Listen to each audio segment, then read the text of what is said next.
markets will have no trend. That means they'll look something like this. They'll be moving up a little bit, they'll be moving down a little bit, but 60% of the time, the markets are going to be within a wide trading range. Okay.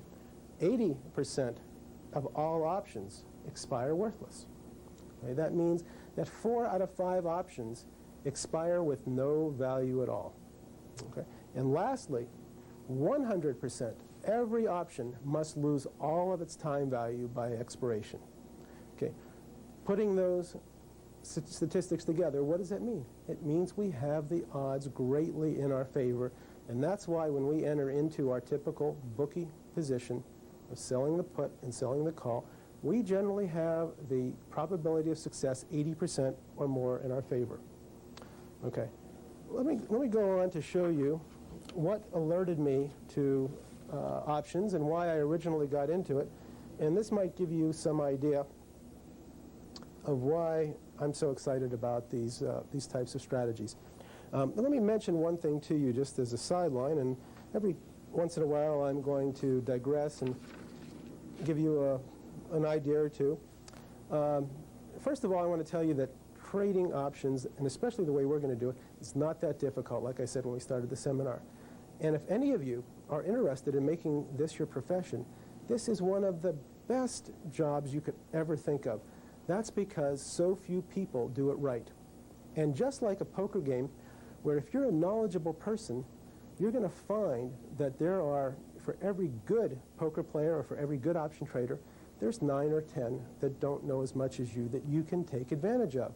Now that might not sound nice, that you're, quote, taking advantage of someone, but you're not forcing them to play poker or you're not forcing them to trade. It's their own idea. And the fact that you profit by doing that, well, that's what business is all about. You're doing something a little better than someone else. And my point is that this is a wonderful profession, and I like to see anyone who is interested in doing this in a professional way call me, and I'd be more than happy to give you ideas about how to get into this profession as a trader. Okay, let me show you what originally got me into trading options. And this is a chart of gold futures.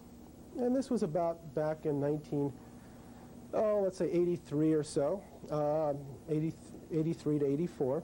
And I had done a little trading of futures and actually got interested in the markets by meeting one of the world's most successful traders who's mentioned in Market Wizards.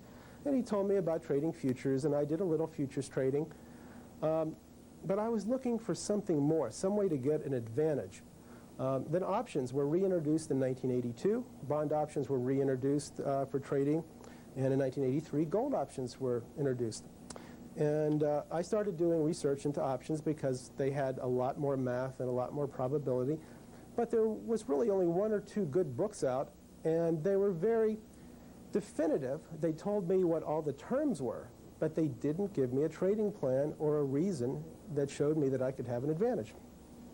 And then I ran into a guy named Bill Nix who had written one of the good option books out, and we became friendly, and one day he gave me a call and recommended a ratio spread in gold of selling one option, buying one option and selling several other options. And he showed me that the out-of-the-money gold options were very overpriced, that there were a lot of people that thought gold was going to go way up, and they were paying huge premiums for options that were unlikely to become valuable.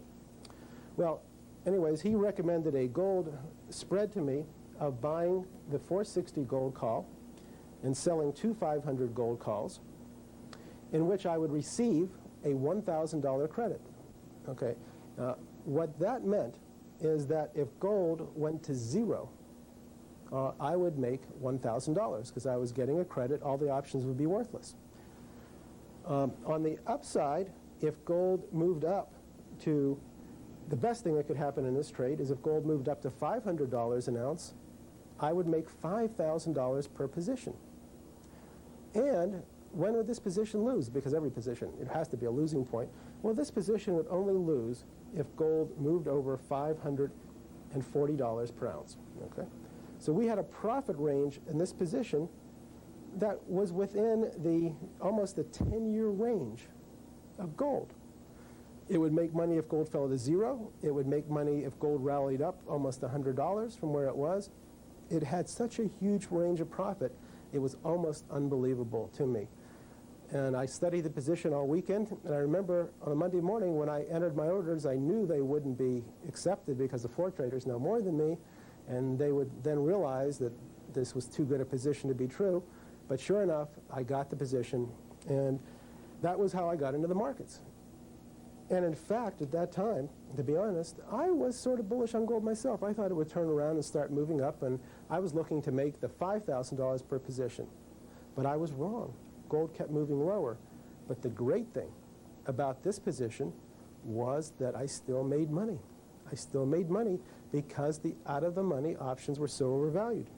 Okay, I'll show you another chart because about 2 months later, Bill called me and said the same thing is happening in sugar. He told me that there was panic buying in sugar because sugar had been up to at one point over 10 cents, and now sugar was trading at about 7 or 8 cents, and people still thought that sugar was going to go way up, and they were buying the way out of the money options. We initiated the same type of position in sugar that we had in gold, and sure enough, we had a spread that had a profit range